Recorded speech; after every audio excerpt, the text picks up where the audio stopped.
ओम नमः चंडिकाय। अभी मैं पिछले वीडियो में आपको बताया कि अमृत पीने के बाद भी रावण मारा गया, लेकिन राहु अमर हो गया।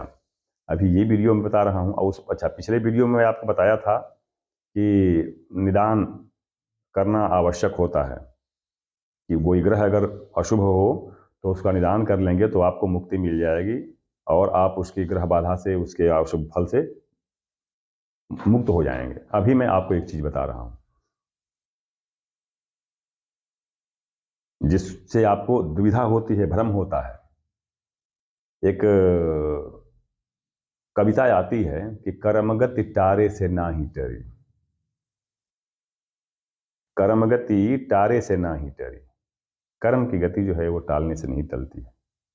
अब इसका लोग दो अर्थ लगा लेते हैं कि भाई कर्म गति टारे से ना ही टरी, टालने से नहीं टलती है। अब इसके पीछे कह लेते हैं कि चाहे कुछ भी करो, टाले से नहीं टलती है। कुछ भी करो नहीं, ऐसे नहीं होता है। देखिए, सबका निदान सबके साथ ही होता है। कोई भी चीज अपने दो मतलब एक विलोम, एक अनुलोम प्रतिलोम, सब साथ चलते हैं। ये सृष्टि का नियम है। सृष्टि अगर बनी है तो उसका नाश होना ही है। आदमी अगर जन्म लिया तो उसकी मृत्यु निश्चित है। पौधा जो जम गया उसको सूख कर गिरना ही गिरना है।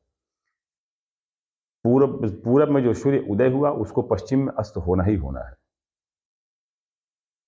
दीपक जो जल गया उसका तेल खत्म होने के बाद दीपक को बुझना ही बुझना है। यह तो सृष्टि का नियम है। सृष्टि का ये नियम है। ये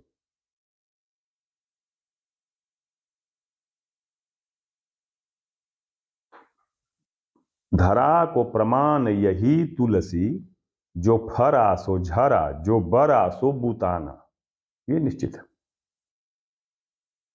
भगवान शिव के बारे में भी यही कहा गया है कि वागर्था विवशम पृक्तौ वागर्थ प्रतिपत्तये जगतः पितरौ वंदे पार्वती परमेश्वरौ। शब्द जो है, अर्थ उसके साथ लगा होता है। अर्थ उसके साथ लगा होता है। रोग जो है जन्म लेता है तो उसके साथ ही उसका निदान ही साथ ही जन्म लेता है।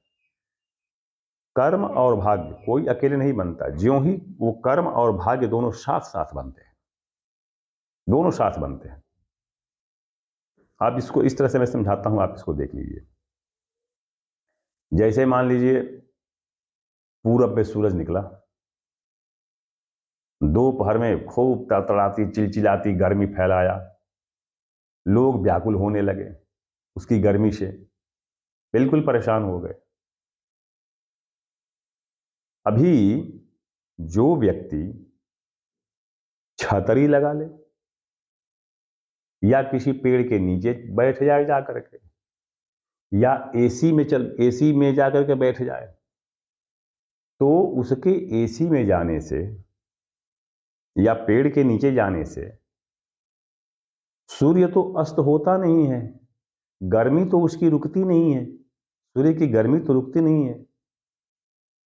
सूर्य अपना प्रभाव दिखाता ही दिखाता है, गर्मी अपना प्रभाव दिखाती ही दिखाती है। अंतर क्या होता है कि जो व्यक्ति छतरी लगा लेता है, जो व्यक्ति एसी में चला जाता है, जो व्यक्ति पेड़ की छांव में बैठ जाता है, उसको गर्मी से राहत मिल जाती है। सूरज का ताप, सूरज की रश्मि, सूरज की किरणें पेड़ पर पड़ती हैं, लेकिन उस पर नहीं पड़ती हैं। सूरज नहीं डूबता है, गर्मी नहीं रुकती है, विधान नहीं रुकता है, विधि का विधान नहीं रुकता है। तो विधि का विधान नहीं रुकता है, वो तो हो गया भाग्य। और आप चले गए पेड़ के नीचे तो वो हो गया कर्म। तो इसलिए कर्म और भाग्य दोनों का उदय साथ साथ होता है। अगर आपको किसी ग्रह से पीड़ा हो तो ग्रह तो अपना प्रभाव दिखाएगा ही दिखाएगा। ग्रह का प्रभाव तो होना ही होना है। अभी क्या करते हैं कि उसके निदान के लिए जब तब पूजा पाठ यज्ञ इत्यादि करते हैं। वही पेड़ के नीचे जाते हैं, छतरी लगा लेते हैं, एसी में चले जाते हैं, वही चीज जब तब किए, रत्न धारण कर लिए, रत्न धारण कर लिए तो विराट मिल गई। तो विधि का विधान निश्चित है। कर्म गति टारे से ना ही टरी, कर्म गति टाले से नहीं टलती है। जो कर्म की गति है वो चाहे कुछ भी करो वो टाले से नहीं टलेगी, वो तो उसको तो अपना काम करना ही करना है।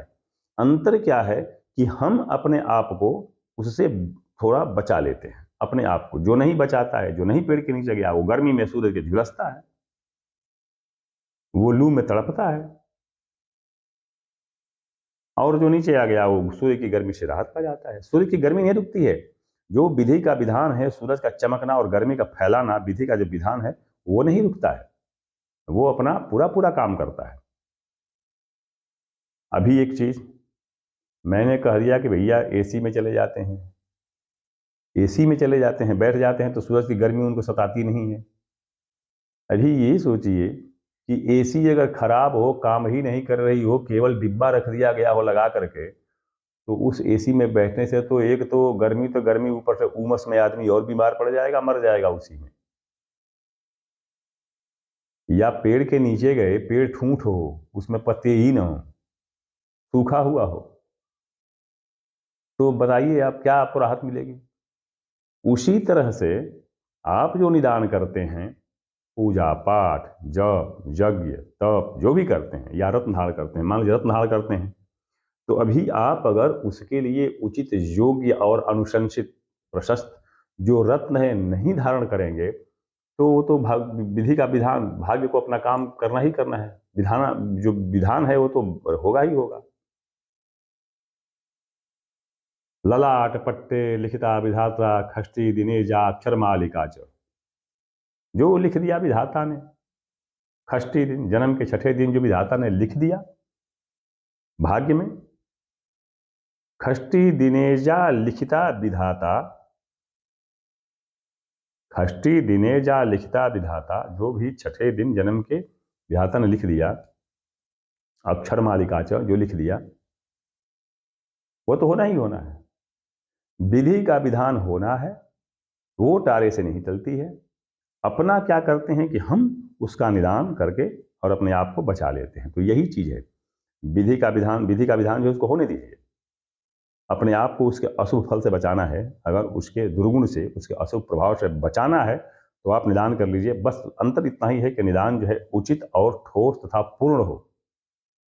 जैसे मैं अभी बताया कि पेड़ ठूंठ हो या एसी खराब हो, तो उसमें जाने से सूर्य के ताप से तो आप बच नहीं सकते हैं, तो और ज्यादा उल्टा उसके विपरीत और कार्य हो जाएगा, और भी बीमारी फैल जाएगी या और कुछ हो जाएगा।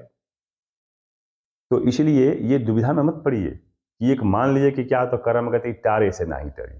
तो भाई ठीक है, सही बात है, कर्म की गति जो है वो टारे से नहीं टलती है, गति उसकी टलेगी थोड़े नहीं। अरे अपने आप हम टल जाएंगे, हम टल सकते हैं। गति जो विधि का विधान है, गति है, वो नहीं टलेगी। सूरज का चमकना हमारे छतरी लगाने से बंद नहीं होगा, वो तो विधान है, वो चलता रहेगा।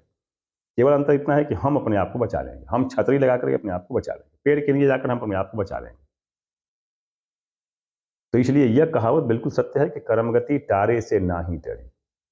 कर्म की गति टाले से नहीं टलती है, हम अपने आप को बचा लेते हैं। इसलिए यदि आप ऐसा कभी मत मान के चलिए कि ये तो भाग्य में लिखा है, या भाग्य में जो लिखा है वो तो होगा ही होगा। ये सही है, बात बिल्कुल सही है, भाग्य में जो लिखा है वो तो होगा ही होगा। तो हम अपने आप को जो भाग्य में लिखा है उसको होने दीजिए, अपने आप को बचाइए। कर्म इसीलिए तो, वही तो कर्म है, अपने आप को उससे बचाइए, उस दुर्गुण से, उस कुप्रभाव से, उस दुष्फल से बताइए अपने आप को, कुफल से बचाइए अपने आप को। तो इसलिए लक्ष्मण जी ने कहा भी है रामचरितमानस में, कादर करमन एक अधारा, दैव दैव आलसी पुकारा। जो निठल्ला हो, जिसको कुछ कर सकने में इच्छा न हो, कर न सकता हो, करने की रुचि न रखता हो, वो तो जो कहेगा ही कि भाग्य में जो लिखा होगा होगा। जब सब कुछ भाग्य में ही लिखा होना था तो भगवान ने हाथ पांव आंख नाक कान मुख 10 5 ज्ञानेंद्रिय 5 कर्मेंद्रिय क्यों दिए भाई? क्यों हाथ क्यों दिया? छोड़ो यार, जो होगा सो हो। ऐसा नहीं है, कर्म से भाग्य, भाग्य के सुप्रभाव या दुष्प्रभाव को कर्म से उलटा जा सकता है, इसीलिए कर्म बनाया गया है। तुलसी बाबा ने दोनों चीजें कही है रामचरितमानस में। एक जगह कह दिए कि दैव दैव आलसी पुकारा, एक जगह कह दिया, अब दूसरी जगह कर रहे हैं कि कर्म प्रधान विश्व करी राखा, आज जो जस करी सो तस फल चाखा। दोनों चीज कहा है उन्होंने। तात्पर्य यही है कि भाग्य को अपना कार्य करने दीजिए, भाग्य नहीं टलती है। कर्म करके अपने आप को उससे बचाइए, भाग्य को करने दीजिए, आपको अपना काम करने दीजिए। रास्ते में अगर ठोकर पड़ी तो ठोकर पड़ा हुआ है कुछ, तो ठोकर लगेगा ही लगेगा। आप जो है उसको देख कर चलिए, कुछ जूता पहन लीजिए या कुछ और उपाय कर लीजिए ताकि वो ठोकर से बच सके। आप ठोकर का तो काम है, ठोकर लगेगा ही लगेगा। आपके रास्ते में है तो आपको ठोकर लगेगा ही लगेगा, लेकिन उसकी वजह पे आप बचाइए। अब दूसरा कोई जो जाएगा, जो नहीं बचाएगा, तो ठोकर लगेगा। तो जो भाग्य की चीज है, भाग्य कभी परिवर्तित नहीं होता है, भाग्य अपना कार्य करता है। विधि का विधान जो है कभी टलता नहीं है, वो अपना कार्य करता है। जो हम सब हैं, अपने आप को उस विधान के कुप्रभाव से अपने आप को बचा लेते हैं। तो ये वीडियो बनाने का मेरा मतलब यही रहा है कि केवल भाग्य और भाग्य भाग्य कह करके मत बैठे रहिए।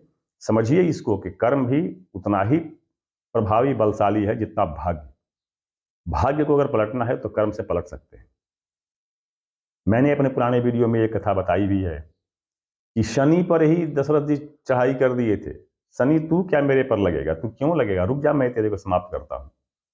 तो कर्म बड़ी चीज होती है, भाग्य तो है ही भैया। जो आपने कर्म किया है वही तो भाग्य बन के आ रहा है। तो कर्म और भाग्य दोनों एक से जुड़े हुए हैं। जितना बलशाली कर्म उतना बलशाली भाग्य। न तो भाग्य बड़ा न कर्म बड़ा।